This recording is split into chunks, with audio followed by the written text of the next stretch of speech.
Hey everybody, and welcome back to Eggs. Today's special guest is cybersecurity thought leader Christian Espinosa. Christian is the best-selling author of the popular book, The Smartest Person in the Room. An entrepreneur, a cybersecurity engineer, a certified high-performance coach, professor, and lover of heavy metal music and spicy food, he's also an Air Force veteran and Ironman triathlete. Christian used to put heavy value on being the smartest guy in the room, only to realize that his greatest contribution to the fight against cybercrime is his ability to bring awareness to the issue through effective communication and leadership training, something that's not always available to the high IQ people building the systems. He has made it his focus through his coaching, speaking, and training to make the smartest people in the room also the best leaders in the space. Joining the show today for a conversation about his entrepreneurial journey, why we're losing the cybersecurity war, how to handle a team made up of the smartest people in the room, developing emotional intelligence, and so much more. Please join us in welcoming to the show, Christian Espinosa. Hey, Christian, how are you? Welcome to the show. Hey, Ryan, I'm doing great. Thanks for the awesome intro there. Absolutely. Well, thanks so much for being awesome. We're always looking forward to great hosts. Mike and I both have interest and expertise in technology. So we always love talking to tech guys. We always love talking to entrepreneurs. And the fact that you're a heavy metal fan is always a win. You know, it hits me near and dear to my heart. So awesome. So that's great. I take it you're a metal fan as well. We both are. Yep, we both.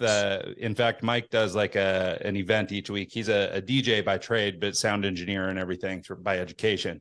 And he actually runs lights and sound sort of gratis for a metal get together every so often, which is pretty awesome. Oh, awesome! It's kind of fun. Yeah. Why don't you give us a little background on your background? What did you do? How'd you get into cybersecurity and take us back? Yeah, I started my career in the Air Force. I went to the Air Force Academy and graduated and did communications. So most of my career in the Air Force was actually in information assurance, as they call it, in the military.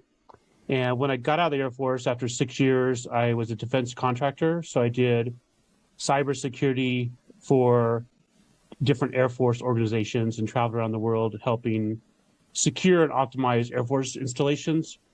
And then I left that job and did a commercial job for a while where I was a VP of security products for a company. And at that company is sort of where I had a defining moment where I had a run-in with a CEO, and I just didn't see eye to eye, and it's caused me a lot of stress. So I decided to quit that job without having another job lined up. And that's the first time I'd ever done that in my career. And I just figured, you know what, I'll make it work. I've got contacts. I can do freelance work. So I did freelance work for about 6 years, teaching cybersecurity courses, doing ethical hacking or white hat hacking all over the world. And then I started my own company in 2014, Alpine Security, because I kind of got bored with the freelance work. I thought it was, kind of got easy, and I felt like I wasn't growing. And I felt like a way to grow is to start a company and hire people and scale it. I figured that would force me to grow to a higher level. And then I sold that company in December of 2020, and I'm launching a new cybersecurity company called Blue Goat Cyber. I just launched that in January this month. And, amongst all that stuff, I've written a book. I do Ironman triathlon. I do anything with there's a waiver where you have to sign, meaning you could possibly lose a limb or die. That's attractive to me. I was in Vegas not too long ago and drove a Ferrari and a Lamborghini around this racetrack as fast as you can go. So that was pretty cool. That's awesome. I just went right to trampoline park, but I guess that's my kids. Hey, that's dangerous too, Hey, Ryan, I have a buddy that went to one of those trampoline parks and blew out his knee in 3 different places. Yeah. So it's not a Ferrari ride, though. I'd rather do that, I think. So cool. Well, tell us, I guess then, you went into military. Do you come from a family of military people? And the reason I'm asking is because one thing I've noticed as a theme in sort of your career and the things that you do is you tend to push against stereotype. And one of the things that's sort of a stereotype of, military people, and maybe this is a lame stereotype, but is sort of they take direction, take orders, they're rigid, they're disciplined, they do the things they're supposed to do, but it all comes from above, right? They're not necessarily doing the decision making. They're rather, doing what they're told to do. But additionally, in tech and IT, one of the big pushes that you've basically written the book on is trying to help people who are sort of the stereotypical tech nerd learn how to communicate and how to become a better leader. So I see this trend in you that you're pushing against stereotypes in some way. And so what I'm trying to get at is your entrepreneurial background. Like, were you always that way, or were you sort of the military version and entrepreneurship fell into your lap? I think I was always pushing against stereotypes. I went to the Air Force Academy because I grew up in extreme poverty with a mother addicted to pain meds and drugs and things. So that was like an escape out of my environment. So I worked hard to get out of Arkansas, which is where I grew up, in that environment. And that's why I joined the military. I only lasted 6 years because I don't like taking direction from other people, especially if I don't respect the person that's giving me the direction. And I don't always think the rules pertain. In various situations, the rules don't make sense. And I like to think outside the box a little bit. And yeah, so I didn't come from a military background. My grandfather was in World War II, but that was really about it. I mainly went to the military to get out of my poverty and my, childhood, basically. Yeah. Okay.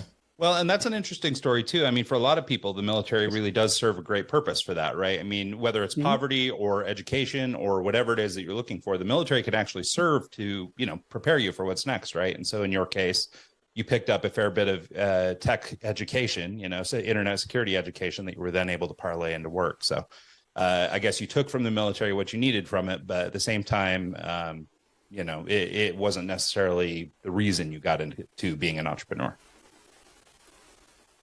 Yeah, I think the reason I got into being an entrepreneur is just a logical progression for me. I was in the military, I was a contractor, I did freelance work, I worked in the commercial sector, and like the next thing, the next step to me seemed like to start my own company. And I had a business while I was doing defense contracting work on the side with a partner, and that was like a part-time business where we worked on weekends and after hours. But my partner moved to Germany, so I kind of dissolved that business. I always had that desire to build something in me. It just didn't really materialize like in a solid manner, like for sure with certainty, until I started Alpine Security. Well, and so what's interesting too is as you moved through that process, you also went on to sell this business, right? So somebody who maybe didn't necessarily have business training, or maybe even really an entrepreneurial background outside of that, you've managed to do something that many entrepreneurs never actually get to, which is the sale or the exit. So, I mean, can you talk a little bit about just sort of that progression and how, that actually came to an end? When I started the business, I made pretty much every mistake you can possibly make. I didn't understand marketing. I didn't even know the difference between marketing and sales. And I sort of thought if I just built this business, kind of like Field of Dreams, the clients will just come. The clients didn't come.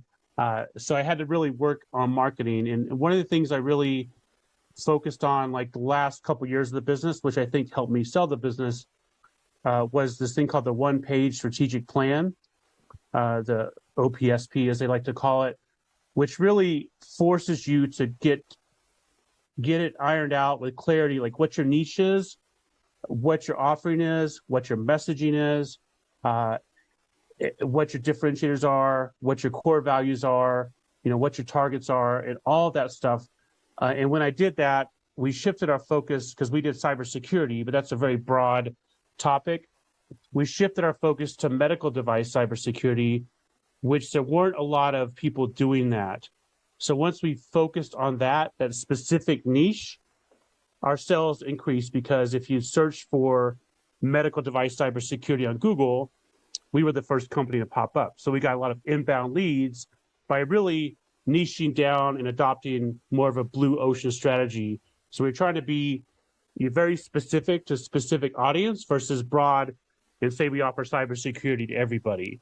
It seems counterintuitive when you first start a business, but the more you niche it down, the more likely your success. And that's really what kind of got us on a path or trajectory to the sale. So I think that's really unique and good insight to niche down into medical devices in general, because it's like you said, it's such a broad field. You could go a lot of different ways in cybersecurity, and to be able to pinpoint it and hone in on medical devices is very wise. Can you actually talk about any of your work as far as like flaws or things that you came across in that field? Like, can people actually hack a pacemaker or something like that? Is that like kind of what you were honing in on? Yeah, we did a lot of work with medical devices. Can be like all over the spectrum. Something is complicated as an instrument that tracks like your movement of your eye while someone does LASIK surgery. We did assess those. Probably the one that we found the greatest risk was this device that if you're in the hospital and they need to figure out what's wrong with you, they'll take a sample of your blood and test it with this device. And this device will tell you what bacteria you have and recommend some sort of treatment plan or a drug based on the antibiotic based on the bacteria you have. So we found a device, we tested a device like that, and there were a lot of vulnerabilities. And it seems like a simple, not that big of a deal. But if you have like sepsis, which means your blood is toxic, and the device says you don't, you can die, for instance. And this same device was also used in industry or industrial settings for like hamburger processing, for instance. So let's just say from a cyber attack perspective, you infiltrated the supply chain and tainted the hamburger, let's say, with E. coli or salmonella. Then when it's tested by this device, which was vulnerable at the time, it tests negative for those things when in fact the hamburger was positive. This is released to McDonald's or Jack in the Box or whatever, and you can kill a lot of people. Yeah. So there's a lot of scenarios you could really build if you think through like an attacker or someone trying to plan something that a lot of people don't consider with a medical device. And that's just one. We tested other devices that basically do surgery on your spine. So if you can hack that device and it does the surgery wrong on your spine, it can cause a lot of damage as well. Yeah. As general public, I doubt a lot of people are actually thinking about an attack on a medical device. Like I would never think to like, it's just me, hanging out like, let's go hack a hospital and go after this device that works on your spine, or it's an interesting. I was just going to say it's an interesting insight too for me, because as I think of cybersecurity, and obviously, I'm not a professional, but as I think of it, I guess more outbound into like a network, right? So it's more like network stuff. It wouldn't even had occurred to me, and it makes total sense given that everything is internet connected these days. But it wouldn't have made sense to me, or I wouldn't have thought of that. I would have thought the vulnerability would have been like at the server or network level, the data device level. Yeah, that's an interesting insight. Yeah. The medical devices make it much more tangible, because if you lose your credit card information or somebody defaces your website, it's like kind of a big deal. But if somebody hacks into a drug infusion pump, which is controlling the flow rate of morphine to you, and they increase it, for instance, and cause you to die, that's a bigger deal. So there's a lot more risk with medical devices than a lot of people, I think, realize. And we just sort of have gotten by with not having a lot of major incidents so far, but I think this problem has largely been ignored. Yeah. And, it's awesome that people like you actually pay attention to that. And is it just a matter of going in and making sure that their software is up to date and their latest and greatest, or are you dealing with firewalls as far as when it comes to those types of equipment? Are they, obviously if they can be hacked, they're probably connected to the internet. So maybe break that down for us about how you would combat that. With a medical device, typically it's in a public area. It could be a hospital room, but you have visitors to a patient there. So we look at all the interfaces into that device. It could be a USB port, it could be Bluetooth, it could be Wi-Fi, it could be an Ethernet connection. So it's not just an attack across the network. That's certainly one of the things we look at, but it's also the physical stuff. Because even I was in the hospital the other day. I have a family member that's in the hospital, And I was just kind of looking around his room, and a number of devices had exposed USB ports. You could easily put something in there and get into that device. And some of them were devices that monitored his vitals. Another one was a drug infusion pump, like we talked about. So there's a lot of vulnerabilities with these devices, and it's just a matter of time before somebody really starts exploiting them. They've been proven to be exploitable, a lot of them. It's just, if somebody really wanted to target somebody and kill them, this is the way to do it. Mm-hmm. Yeah. No, I think that's super interesting. So, because just like I say, it wouldn't have occurred to me. One of the other things I'd like to talk about in your sort of entrepreneurial journey, maybe before we go further down the cybersecurity path, is talking about, I guess, sort of separating the wheat from the chaff. I heard an interview that you did on somebody else's show, and there was a segment where you guys were talking about sort of hiring the right people, and that this was one of the big challenges that you came across when you were trying to build your business. And, not only hiring the right people, but also knowing when to say goodbye and when to cut the cord. And so I wonder if you talk just a little bit about your experience in A, hiring people, but B, knowing when it's time to let people go.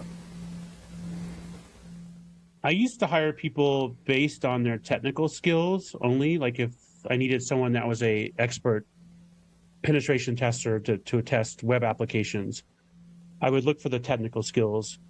And I largely ignored like cultural fit or core value fit or anything like that. And I realized after a lot of hires and a lot of problems that the majority of the problems I had were not because of lack of technical skills, they were because of a lack of people skills and cultural fit and core value alignment. Because I used to think, I worked for a lot of companies over the years, that these core values are just a bunch of BS. I thought people just said, oh, you're supposed to have integrity, service before self, whatever. I just thought it's just stuff on a wall that doesn't matter. But when I have my own company, what I realized when I reflected and zoomed out on the problems I have with my personnel, that they did not have my core values. So I actually went down and wrote 7 of my core values and decided to hire people based on core value alignment and people skills first. And if they passed that, then I would look at their technical skills. But I wouldn't even bother looking at their technical skills if they weren't aligned culturally or from a core value perspective first. And then the other part you ask about is like firing people or terminating them. That's always been a challenge on me because one of my core values is ownership. So I feel like if somebody's not doing well, it's up to me to kind of mentor them or train them or coach them in a way to help them improve. And it took me a long time to realize if somebody is not open to improving or to change their behavior, it doesn't matter what I do, they're not going to improve. And I started listening to my gut instinct. My gut's never been wrong. And when my gut told me to get rid of somebody, but I rationally, intelligently, like with my mind, rationalized why I should keep them, I just ended up having more problems. So I should have followed my gut initially and got rid of them. And one example that comes to mind is I had this guy I thought about bringing on as a partner for my company, but this guy would cuss in front of clients, would make everybody feel stupid, and he didn't have what it took to be a leader in the company. So I had this conversation with him, and he got defensive and basically said, so you're asking me to change who I am? I said, I am asking you to change who you am if you want to become this in the company. Otherwise, your time in the company is limited. So it's interesting that some people so fiercely defend their identity, but their identity in some cases is actually holding them back from a position they may want or a relationship they may want or the success they may want to have. Yeah. Well, and I think that, or I would imagine, and of course it's me projecting a little bit, but I imagine as you started to outline these core values and started to hire to those, I suppose that maybe the chasm between the people who weren't on board or who weren't willing to learn became smaller. Maybe you started to get hires that were a little more in tune with what you were looking for. And maybe one of the things that you mentioned in the interview that I mentioned that I heard that stood out specifically was this sort of doing what you say, the not just using the language or saying that you care about culture or whatever, sort of the buzzy terms, but you're actually doing what you're saying. And that, I guess, integrity or something seems like something that would be not present necessarily if you hired somebody for a skill set alone, especially understanding where a lot of people in internet security come from, not always, super up and up places. And so, if you guys don't align on core values, there's, a lot of room for, I think, that to become a real issue. Yeah, exactly. And one of the things I also realize is culture requires a lot of effort. You can't just say, this is our culture and step away and expect it to happen. You have to enforce the culture and enforce your core values and hold people accountable. Otherwise, you'll start slowly sliding back to the way things used to be, or to a way that it doesn't serve what you're trying to accomplish. Yeah, that makes sense. Can you tell us about your book, The Smartest Person in the Room? Why did you write it? And what is it? I think the title is, pretty obvious what it's about, but can you break it down for us? I usually like to have a copy of the book to actually go over first, but we didn't have that opportunity today. So I wrote the book about my entrepreneurial journey. I was very frustrated with the industry, with cybersecurity, because there's a lot of people in the industry that are super intelligent, like rationally intelligent, high IQ, with a very low EQ or people skills or kind of non-existing emotional intelligence. And in the industry, we've accepted it. It's okay if you're super smart and treat everybody horrible, because that's just the way it is. And as we talked about at the beginning of the show, I don't like the status quo. So I felt like, I got two choices here. I'm extremely frustrated with the industry because I don't like working around these people who are always trying to prove that they're smarter than me, and they're trying to talk over people's head. They're trying to make solutions overly complicated. I didn't enjoy that at working with them. So I thought about getting out of the industry and doing something else. But then I thought, this is an opportunity to contribute back to the industry. And I have my own company. If I can fix this problem in my company, bring back the people skills and add that to the already high IQ, add EQ, then I can help the industry and help people that have a high IQ wonder why they're under a glass ceiling as well. So I did that in my company. I did weekly training and established the core values, did communication training, emotional intelligence training, people skills training, how to build rapport, neurolinguistic programming training. We did a lot of things in my company, and what worked is what I put in the book. And the idea is I'm hoping that the framework I have in the book, which is 7 steps, can start people on a path to improve or add people skills to their team of already high IQ individuals. Okay. Well, maybe if you don't mind, can we go through these 7 steps, at least to some degree, and mostly so that we can develop a little bit of context around, like we discussed, if you're not on board with the mission and you're not on board with the values, you're probably not teachable either. But assuming that you've bridged that gap and you've got everybody, the people are sort of in alignment with the company mission and all that sort of stuff, how do you begin layering on this knowledge, and how do you start taking them from, just, I don't know, brilliant engineer to brilliant leader? Right. Well, the first step in my book is awareness. You have to have some self-awareness as well as awareness of others. I talk about neurolinguistic programming, or NLP, quite a bit in my book. And from an awareness perspective, one of the things we don't understand as humans a lot is our behavior is actually very predictable. If there's a trigger, we automatically run this program and we do the thing we've always done. So from a NLP perspective, we have to realize that our brains are not hardwired. We can rewire them or change that program that automatically runs. So somebody says something and we automatically get defensive and react that way, and it doesn't serve the situation. We have the power to notice when someone says something, stop that behavior, do a Control-C, as I like to say, which is a break, and stop that behavior and run a different program. So from an awareness perspective, it's important to understand those triggers and that you automatically run a program, and that if that program is not serving you, if you automatically find yourself in an argument every time or in a situation where somebody doesn't understand you, then you need to alter that behavior. The second step is mindset. I talk about fixed mindset versus a growth mindset. A lot of people tend to have a fixed mindset. They think that their brain is hardwired, that their traits are not malleable, that they can't learn something new. And I try to shift people to the growth mindset. In cybersecurity, a lot of people have a fixed mindset, and they'll say things like, I'm just not good with people.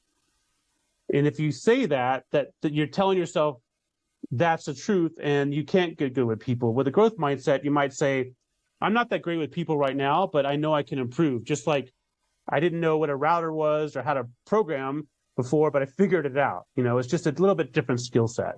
Yeah, and that one's a funny one too, because it really, like, I guess I've never understood it, right? I mean, by the time they come to you as a highly trained technical engineer of some variety, like, they've obviously spent a lifetime learning, right? Like, so this concept that now we're fixed, I got to the end of the road and now I'm done, like, or that I can't somehow improve or go forward from here seems so odd to me, because especially for people who came up through technology, and maybe just given the time frame in which we're coming through this technology, where it's literally evolving as we're all growing older, people who have been a part of this, like, I speak as a guy who did a lot of freelancing. I mean, I'm largely self-taught in the ways that I do, run all the software that I run, which is I didn't get the education. So I just sat down, I did the project, and I had to figure out how to do it, right? I had to make it work. And I think there's probably a lot of people in sort of hacking, white hat or otherwise, that sort of figure out their own way. They have to solve stuff. So they're amazing problem solvers, and so when they come to you and they say, hey man, I'm just, I'm not good with people, and that's that, like, it just seems so counter to their own existence. I don't even understand it. I don't understand it either. And what's interesting is, like, technical skills are a finite skill set. Technology changes. People skills are an infinite skill set.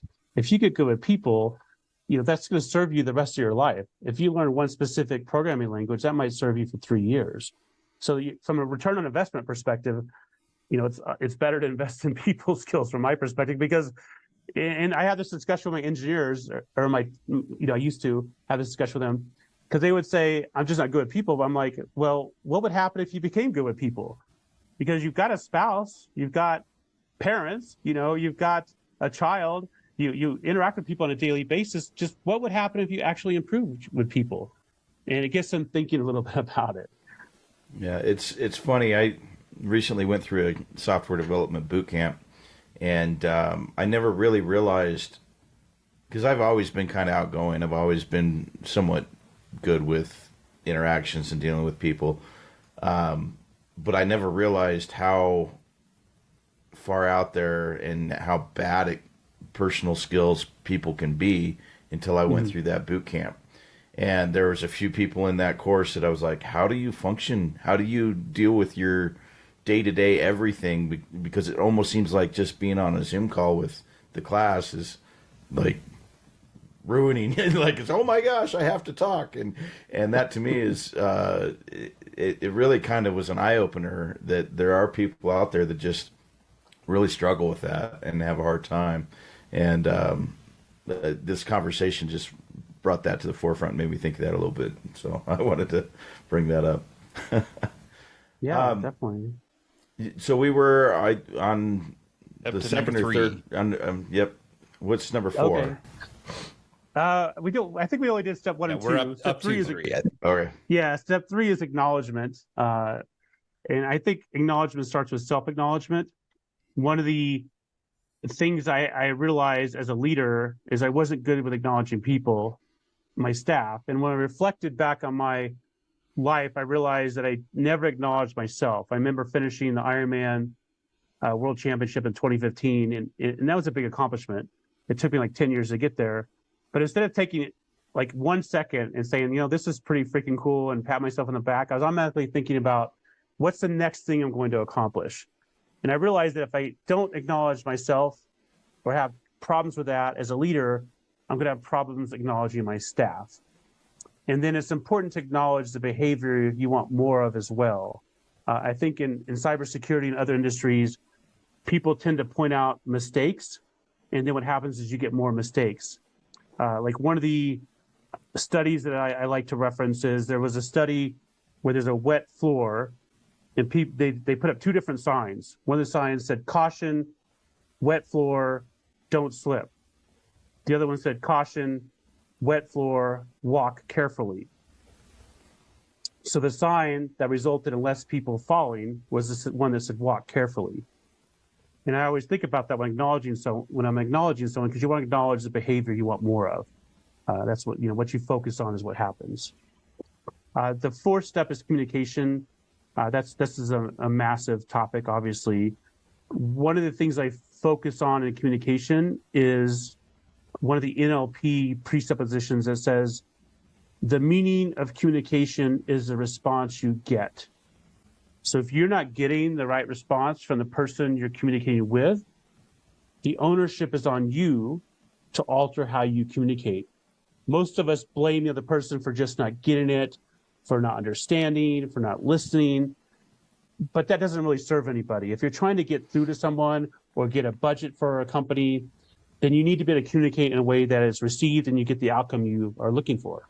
So that forces the ownership back on you and forces you to look at how you can alter how you communicate. Yeah, no, I love that one, actually, especially, you mentioned being a big advocate for personal responsibility. Both Mike and I are big advocates for that as well. And, owning your mistakes and owning your successes and all that stuff, I think is really valuable. But I guess, I'm somewhat familiar with NLP, but not deeply familiar. So that's actually sort of a core tenet of it is really interesting to me. Right. Yeah. NLP is really, a lot of it's about ownership of your behavior. Yeah. Step 5 is monotasking. Monotasking is the opposite of multitasking. I think we've been brainwashed to multitask. People like to brag about it on their LinkedIn profile that they're, an expert multitasker. To me, that's a red flag. That means you're very busy, but you don't get anything accomplished. So, we need to shift. We need to shift from being busy to productive. And monotasking helps with two things. It helps you be more productive, because if you have concentrated effort on something for, let's say, a 50-minute chunk of time, versus going back and forth between email, a paper you're writing, a text message, and all that context switching. If you have focused effort, you get way more done. So that is one reason to do monotasking. The other reason is presence. If you are monotasking where you're with somebody and you're present, that means you're going to be a better communicator, because you're not checking your messages while you're having a conversation, and you're not thinking about something else either. That's the hardest part. It's like turning off, all the stuff that's going through your mind and being present with who you're communicating with. I'm a big fan of monotasking. Yeah, I think that's a really great concept. And actually it's one I guess I never really hear of, right? I mean, I do hear people all the time say, how great they are doing 1,000 different things. But like, even just in my own experience, the days that end best for me are the days that I was, I guess, more mono-focused on a singular activity. I find that the days where I spend all day jumping around from email to fire, those days by 5 o'clock, I'm wiped. My brain is just done and I'm out of it, right? But the other days, the days that I've been able to focus all my energy on one thing or another, I find that I'm much more resilient in the evenings. Like I've got my whole evening ahead of me instead of my whole day in the rear view. So Ryan, you actually have talked about this before. I've never actually heard it called monotasking. It's kind of haven't cool. Either. That's a new idea to me. It's a cool term. I like that. But you used to do the Pomodoros, and you would set, the 50-minute timer or whatever it was, and just focus on that one thing. And I think that's kind of the same principle. And it could focus go work on a single thing. Yeah. Right. Yeah. No, and I think that's right. And I mean, in the case of a Pomodoro, each sprint, I guess you might call it, would be, you could do whatever you want in any given sprint, right? So over the course of a day, you might do 10 sprints and do 10 different activities.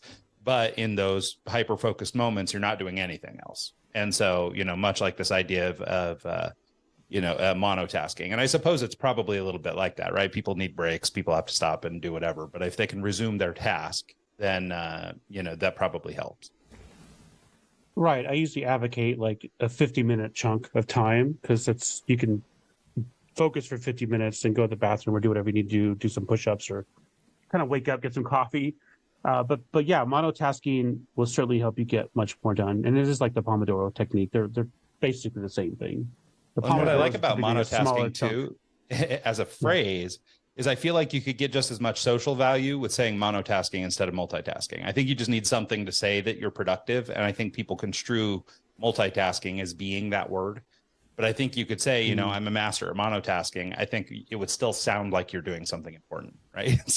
So for people with bad LinkedIn profiles or people who don't realize that they're selling themselves, you know, in a weird way by saying how great they are at doing everything at once, maybe that's a way to change your language and get a different, you know, get a different look from people, or at least have them ask, what's a monotasking? What is that? Exactly. It would probably be a way to boost their profile because people might not know what it is and ask about it. Exactly. Yeah. Yep, I love that. I didn't realize, you know, I guess monotasking is still a relatively new term. we've been well, and like Mike said, right? I mean, there's Pomodoro methods. There's all kinds of different methodologies for doing this, right? But that particular language, you know, the calling it monotasking, for me, I don't know. For me, that really resonates. So, I mean, for me, it seems like a better way of saying something that people are already doing, you know, because we do talk about, oh, well, focus, you know, you need to focus, you need to do, you know, all these kinds of things. But we don't talk about it in a way that it's okay. This is how you should work, is in a monotask sort of system, you know? So I think that you could almost introduce that as sort of like leadership language, right? This is the way that we do your job. Your job is not to jump around and do 1,000 different things. Your job is to do this thing really well. As someone who works in audio world, mono stands out to me as one, you know, like one mic, one channel. This microphone is dedicated to the snare drum. That's all it's going to do is record the snare drum all day.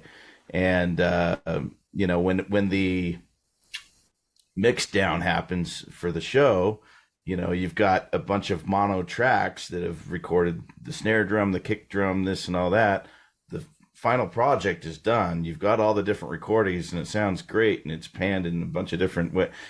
Sounds awesome, but it all comes down to that one track that recorded that one thing and stayed focused and got the job done. So, and that's a much better take than what I've got as a father of a teenage son in high school. For me, mono is like communicable disease, you know, so it's actually, you know, I appreciate your view. That's funny. Where are we at on your list? I think we have a few more. Yeah, we were at step 5. And with monotasking, a friend of mine always said this about monotasking, and it makes sense. He always says, do you want to be the star of your own show or your own movie, or the supporting actor or actresses of somebody else's? So if you're multitasking and you're always responding to somebody else, you're really supporting somebody else, not your own life to some degree. Yeah, that's very true. I like that. Yeah, the next step is empathy. That's step 6. Empathy is a challenging thing for people because it requires you to sort of get in touch with how you feel so you can relate to how somebody else feels. And I talk about 2 different types of empathy, cognitive and affective. Cognitive is really perspective taking. From a leadership perspective, you want to have high cognitive empathy. You can take somebody else's perspective. The second one is affective empathy. That's where you feel the same as somebody else feels. As a leader, you want to have low affective but high cognitive. You want to understand how somebody feels, but you don't want to get all wrapped around like feeling the same way they do, because it's not productive. And today in our society, I feel like there's so much focus on division, on, you know, what COVID vaccine supporters versus anti-vax supporters, Republicans versus Democrats. You know, there's like, it's always this versus that. So whenever we look at somebody, we see them as, oh, they're a Trump supporter or whatever, right? Mm-hmm. So we automatically think they're different than us, and or they're a COVID vaccine supporter, or they're an anti-vaxxer. So it's whatever binary. It's like either on or off, one or the other. Yeah. Yeah, exactly. And in cybersecurity, it's like, oh, that's the sales team. We're the engineers, or that's the, you know, they're managers. They don't understand us. It doesn't matter. It's like there's focus on this difference. But when we all always focus on the difference, we forget that we all have this human condition in common. And it's hard to have empathy for someone when you see them different from you. But as humans, we all have a lot of the same struggles and the same challenges, and we can be more empathetic if we understand that and stop focusing on the differences and focus on the similarities. Yeah, I think that's a nice distinction on that too, because I think a lot of times when people think of empathy, they think of maybe this, I don't know, people call it like, you know, sort of snowflakey attitude of people these days, where it's, you know, you're being empathetic to the point that it's like, aw, And that might be more that version of empathy you were talking about that is more where you're absorbing their feelings and you're feeling it. You're not just recognizing the way they feel and then treating them accordingly. So I think maybe, to your point, that balance is where it's at. Yeah, exactly. Step 7, the last step, is Kaizen. Kaizen is a Japanese word that means constant and never-ending improvement or continuous improvement. I like that. So with anything in life, we have to realize we're not, especially if it's a new skill, we're not going to automatically be a master at it. In fact, we may have to unlearn a lot of things that we learn that aren't actually helping us. So if you look at a curve, we may have a start here on a skill, but we actually may go down a little bit before we go up. So with Kaizen, as long as we're making incremental improvement, that's what matters. And I think it's important because a lot of people feel like after a couple of tries, if they can't figure something out, they're just not good at it. Whereas when you adopt the Kaizen approach, it gives you the courage to start, because you realize as long as I'm making an improvement, or if I took the wrong direction, I can correct it. As long as I'm making slow progress, that's what matters. And I think most people tend to overestimate what they can do in 1 year. So they get frustrated if they don't accomplish it, but they underestimate what they can do in 3 years. Yeah. And that's really where Kaizen comes in. Because if you make continuous improvement, over 1 year, you may not be as far as you wanted to be, but over 3 years, you'll probably be way further ahead than you ever thought you would be. Well, and it's interesting too how this ties back maybe to this idea of monotasking, right? I mean, if you're trying to do too many things at once, right? If you got your irons in 100 different fires, you might be making incremental improvement, but you only have so much bandwidth to make incremental improvement, right? So you might do 5 steps forward in each of these 20 different buckets instead of 25 steps forward in one bucket. And so, and that, I mean, just like you mentioned with niching down in business, I mean, niching down as a human too is also a challenge. But I think the point is that focused attention will bring that. 100%. Yeah. I remember I used to work with this guy, and focus on the right things as well, priorities. I used to work with this guy, and his boss gave him like 7 different tasks. And he wouldn't ask his boss, which one of these is priority? His boss said they're all equal priority. He said, okay, I guess I'll do all of them half-assed then. So it's kind of what you said. you gotta focus on one for a while, then go to the next one, and then go to the next one. You can't just do them all at once, because you're not going to do a very good job, Yeah. No, it makes sense. Well, no, I think that's a really powerful message. I mean, that whole monotasking thing. I wanted to, now that we've sort of explored these 7 steps, I wonder if we could talk just a little bit about the application here in the last maybe 10 or 15 minutes that we've got. Sure. Let's talk about, so we've got a tech team, highly, and I guess it could be any industry where you're dealing with several highly trained, smartest people in the room. And so, but there's a lot of dynamics that happen between those people. So how do you start, I guess, pulling everybody together and begin applying these steps?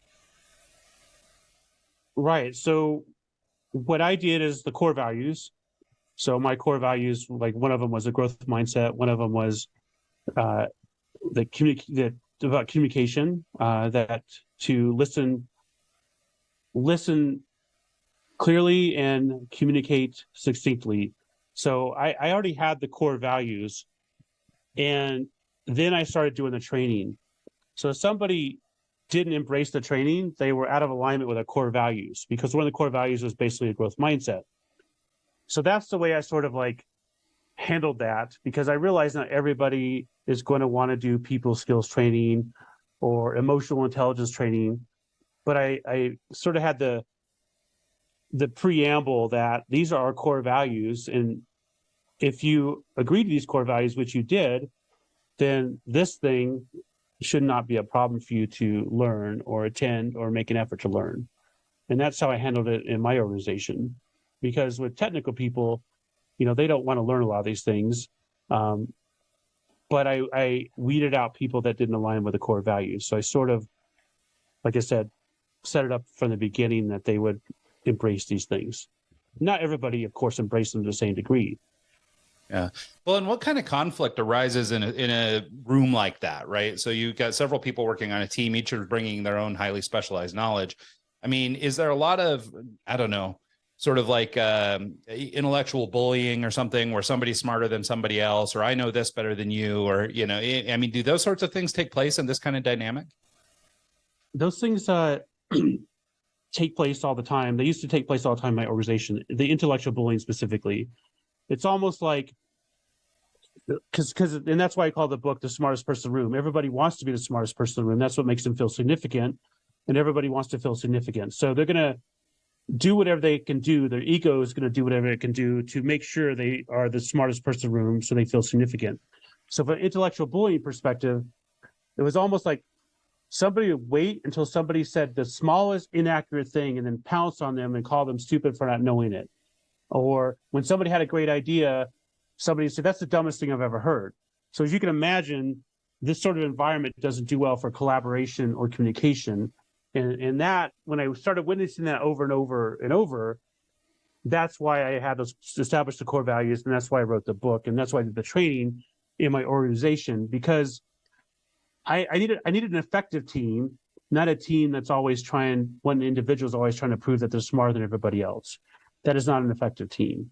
I need a team that collaborates and realizes we all have something to contribute, even though it may not be the same as you. It may be a different perspective, but that still raises us up as a team. And that's really what a lot of the training was about. Well, even in your niche, for example, in healthcare, you know, there's a lot of smart people in that world, but that might not be, you know, network savvy or cybersecurity savvy. They're very smart people, but if you come down on them because they didn't know they needed to block this port on their fire, you know, whatever, they might take offense to that, versus, you know, because they are intelligent, smart people, if you come down on them wrong, that could lose a client for you just by approaching it wrong versus saying, hey, we noticed that this port was exposed. It would be a smarter thing to, you know, change that, or whatever the scenario is. It's all about the approach and not saying, hey, you're so stupid, how come you didn't know that, kind of thing. That's essentially what it comes down to for the most part, right? Yeah, exactly. And with clients, you know, that initially these sort of things were a problem in my company, where they'd be like, oh, they've got all these unpatched Windows systems, you know, they're idiots. Why don't they know any better? And I'm like, they're not. Their focus is on providing healthcare to patients, not patching their Windows machines. You know, you're not. And I always have to like turn it around, like, you know, what if the doctor, like, that's a client of ours, said, well, you don't even know how to take somebody's blood pressure. You must be stupid. It's separate skill set, separate profession. So why should we in cybersecurity or in IT blame somebody for not knowing what we're doing when they have a different skill set and we don't know what they're doing? We don't know their profession. Yeah, it's a weird dynamic that it still happens a lot, and that's why I hope my book makes, you know, an impact. Well, on that note, why don't you tell people where they can find your book and how they can reach out to you if they have any questions? Yeah, they can find my book on Amazon. It's probably the best place. It's on Barnes & Noble and pretty much any major book distributor. It's also on Audible. Nice. I had an Audible version recorded. Kaleo Griffith narrated it. He did a really good job. He did Trump's The Art of the Deal, Tim Ferriss book, and a lot of other, you know, somewhat high-profile books. And people can find out about me on my website, christianespinosa.com, or my new cybersecurity company, bluegoatcyber.com. Nice. Excellent. Well, thanks so much for that. And I think one last thing, maybe before we go, metal. So let's talk bands. Hey, who is the you know, the emerging metal band, or the sleeper metal band that nobody knows about that everybody should know about? My favorite metal band is Nightwish. They're symphonic metal. I saw them in the U.S. I kind of was like a groupie for a while. I went from Chicago to Minneapolis to L.A. to San Francisco and to somewhere else. I saw them about 8 times, just kind of followed them. Oh, Boston. I saw them in Boston. I kind of just followed them around the U.S. They're not very popular in the U.S. They're extremely popular in Europe. But I think Nightwish is the best band out there. That's awesome. So, yeah, you should check them out. Yeah, no, I always throw out my my recent favorite, and it's sort of akin to like a Guar or somebody like that, is this band called Necrogoblicon. So if you get a chance, check out Necrogoblicon. They're led It's by an interesting name. yeah, well, their lead singer is a goblin, and he's awesome. And so anyway, they're a lot of fun, and the kids can rally behind it because they love the little goblin. In fact, John Goblicon has a book out as well you can pick up. So it's pretty funny. But yeah, John Goblicon is the artist. So I would go with my favorite right now is Ginger, spelled with a J. yeah, they're great. J-N-G-E-R. Yeah, and I think they're Ukrainian. So you know, you they're can do your support for Ukrainian with that. And it's a female lead singer that can belt it, just amazing. Okay. So yeah, I'll check it out. I've got a buddy in Russia that is always sending me bands, and Ginger was one of the ones he gave me not too long ago. And so, but yeah, I guess they're from, you know, basically the front line of what's going on in Ukraine right now. So it's kind of a interesting one. Yeah, I'll check out Ginger. I have an affinity for some reason for metal bands with female lead singers. Like Nightwish has a female lead singer. You will love them if you like that. Yeah, I like Arch Enemy also. They have a female lead singer, so I probably like Ginger as well. Nice. Yeah. I'll have to check them out. Yeah, no, cool. They're amazing. And I was trying to see, I know this is super unprofessional of a podcaster. I should probably not be staring at my phone, but I was trying to look because he said Ginger, they're from the Donbass region, which is interesting. I was going to see if I had one other in there. Oh, Arch Enemy. That's the other one. So how about that? Yeah. And so, they're awesome. They're aligned with our folks over there. Yeah, their Vakken live show is incredible. Yeah. That's awesome. Yeah, no, the other one, God, I'm spacing on the name, but it's this Vulcan death metal or a Viking death metal. I keep threatening to take my kid to see because they I guess they set the whole crowd down and everybody starts rowing and stuff. It sounds pretty awesome. So anyway, we're going to check it out one of these days. Yeah. So cool. Well, thanks so much. We really appreciate you, Christian. This has been awesome. Yeah. Thanks, Ryan. Thanks, Mike. Absolutely. Appreciate it. And thanks so much to everybody who tunes into the show this week and every week. And we'll see you guys next time.